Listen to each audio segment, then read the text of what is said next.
In the quaint town of Höxter, nestled amidst serene landscapes, a facade of normalcy concealed a chilling secret. A house, unassuming at first glance, held within its walls a narrative so harrowing it would unravel the very fabric of our understanding of human nature. What transpired in this abode of horror was not just a crime, but a meticulously orchestrated symphony of terror, led by a duo whose descent into sadism knew no bounds. But what sinister allure drew innocent lives into this deadly trap?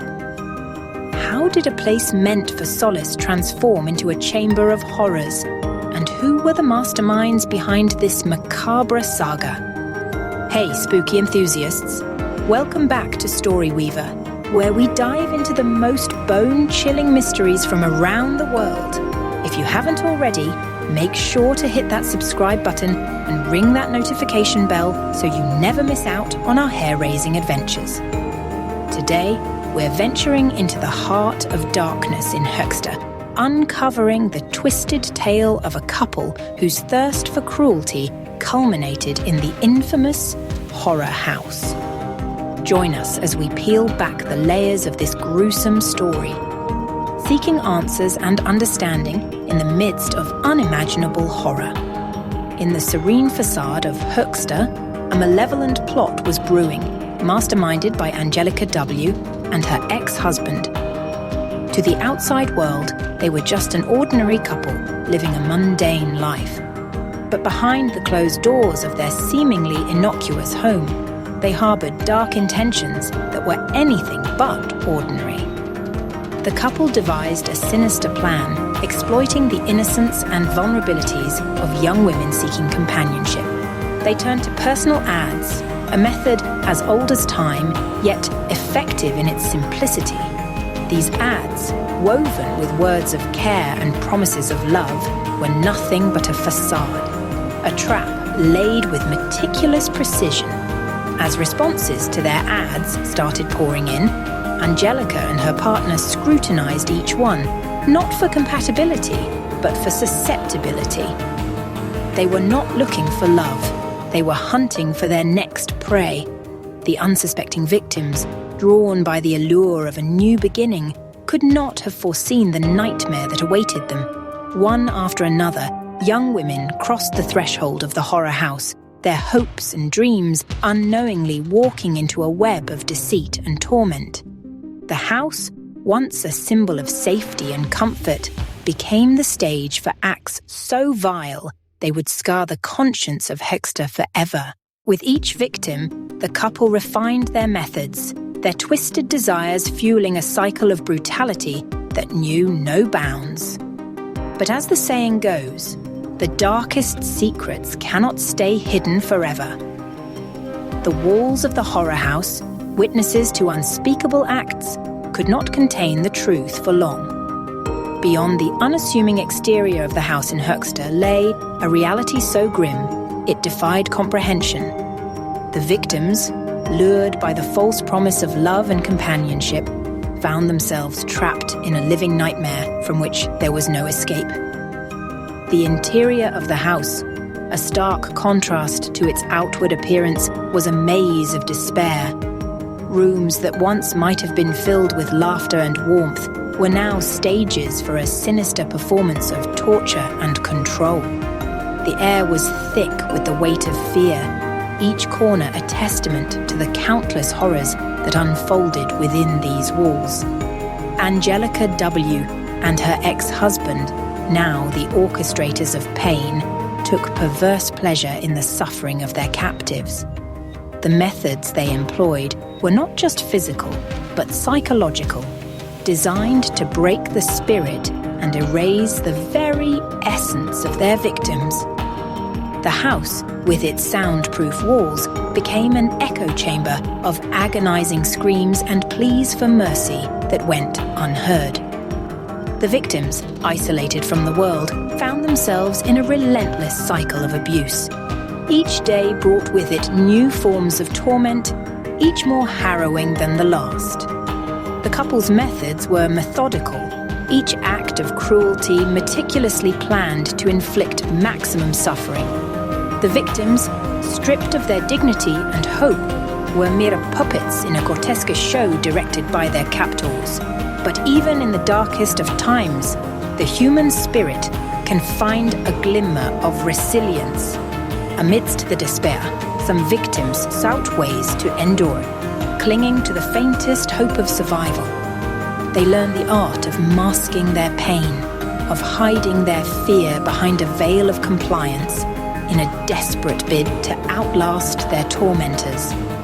As days turned into weeks and weeks into months, the horror house claimed more victims, each story adding to the macabre tapestry woven by Angelica and her partner. But with each act of brutality, the couple unknowingly sowed the seeds of their undoing. For in their arrogance, they overlooked the most fundamental truth: evil cannot remain hidden forever.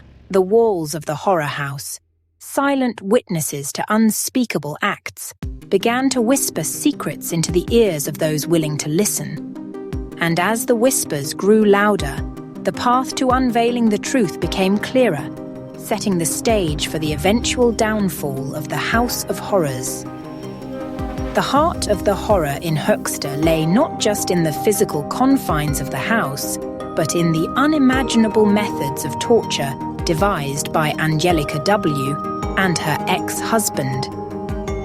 These methods were a dark testament to the extent of human cruelty, each one more sinister than the last, designed to inflict maximum pain and suffering. The number 66 became a grim symbol of their sadistic ingenuity, with each method meticulously planned and executed. These acts of torture were not random, but were chosen to degrade, dehumanize, and dominate their victims, stripping them of their will to live. The couple's twisted logic saw these methods as a form of perverse experimentation, pushing the boundaries of endurance and breaking the spirit in the cruelest ways imaginable. The victims, caught in this web of terror, experienced a spectrum of torment that went beyond physical pain. Psychological torture was equally a part of the arsenal, with manipulation, gaslighting, and emotional abuse compounding the physical horrors. The house became a laboratory of suffering, where the couple observed the effects of their barbaric methods with cold detachment. Amidst this darkness, the resilience of the human spirit was also put to the ultimate test. The victims, in their moments of despair, found strength in the most fragile hopes: a kind word, a moment of reprieve, a memory of a happier time. These flickers of light in the overwhelming darkness were what kept them clinging to life, even when all seemed lost. The 66 methods of torture, though a chilling reminder of the depths of depravity, also serve as a stark contrast to the indomitable will of those who endured. The story of Höxter is not just one of unimaginable cruelty, but also of survival, resilience, and the enduring hope that even in the darkest times, the human spirit can find a way to persevere. The story of Angelica W. is a chilling journey from an unremarkable childhood to the depths of depravity within the walls of the horror house in Höxter. This transformation raises profound questions about the nature of evil and the factors that can lead an individual down such a dark path. Angelica's early life, by all accounts, seemed ordinary, void of any clear indicators of the horror she would later embody. She grew up in an environment that many would consider normal, with the typical challenges and joys of childhood. But beneath this veneer of normalcy, something far more sinister was brewing. As Angelica transitioned into adulthood, the intricacies of her personality began to unravel, revealing a complex web of desires, fears, and motivations. It was during this period that her path crossed with her future accomplice, her ex-husband, with whom she would eventually orchestrate a reign of terror. The duo's descent into sadism didn't happen overnight. It was a gradual process, fueled by a shared darkness and a desire to exert power over others. Angelica, once an ordinary woman, found herself drawn deeper into a world of control and violence, her actions becoming increasingly detached from the moral compass that guides most of society. The transformation was both psychological and moral, a journey from the mundane to the macabre. Angelica's role in the horror house of Höxter was not that of a passive participant, but rather a driving force, a fact that makes her story all the more disturbing. She was not only complicit in the atrocities committed, but was also an active architect of the pain inflicted within those walls. This metamorphosis raises unsettling questions about the potential for evil within us all. What leads a person to embrace such darkness? Is it a consequence of choice, circumstance, or a combination of both? Angelica W's story is a stark reminder that the journey from innocence to malevolence can be as complex as it is horrifying. The intricate web of deceit and horror spun by Angelica W and her ex-husband within the confines of the Höxter house was bound to unravel. The threads began to loosen as the reality of their heinous acts started to seep through the cracks of their meticulously crafted facade. The turning point came unexpectedly, a crack in their armor that law enforcement was quick to exploit. A seemingly minor slip, a call that didn't sit right, or perhaps a brave escape by one of the victims. Details of their downfall vary, but the outcome was inevitable. The authorities, now alert to the sinister undercurrents flowing from the house, began to close in.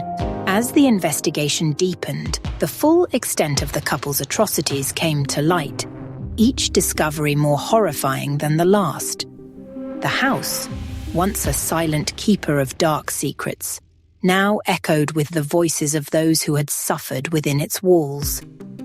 Their stories piecing together a tapestry of unimaginable cruelty. Angelica and her partner, sensing the noose tightening, descended into a state of paranoia and fear. The control they so relished was slipping through their fingers, the power dynamic shifting as the hunters became the hunted.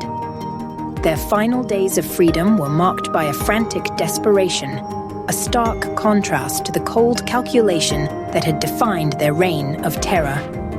The end, when it came, was swift and unceremonious.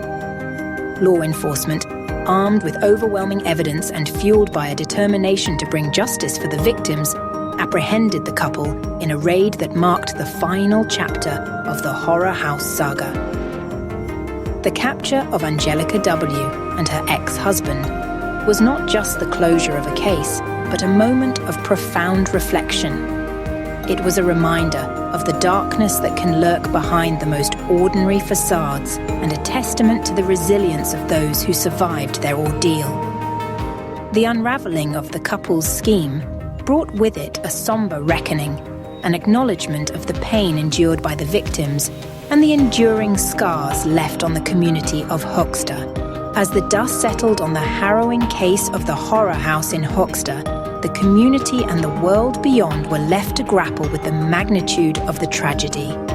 The aftermath was a time of intense reflection, not only on the suffering endured by the victims, but also on the resilience of the human spirit in the face of such darkness. The families of the victims, forever changed by the loss and pain inflicted upon their loved ones, embarked on a difficult journey towards healing. Their grief was a palpable presence, a reminder of the lives cut short by the cruelty of Angelica W and her ex-husband.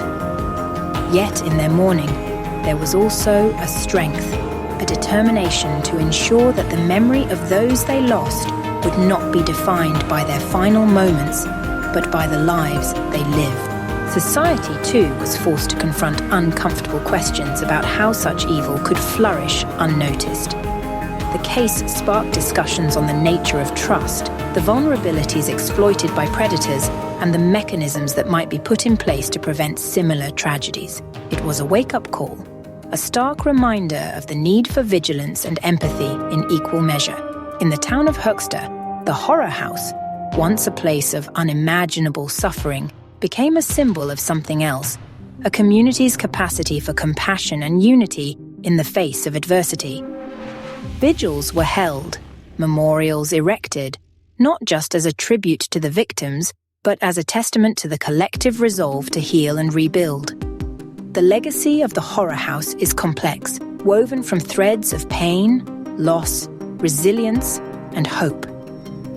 It serves as a somber reminder of the depths to which humanity can sink and the heights of strength and solidarity it can reach when confronted with such darkness. The story of Höxter, while marked by tragedy, is also a narrative of healing and the enduring power of the human spirit to overcome.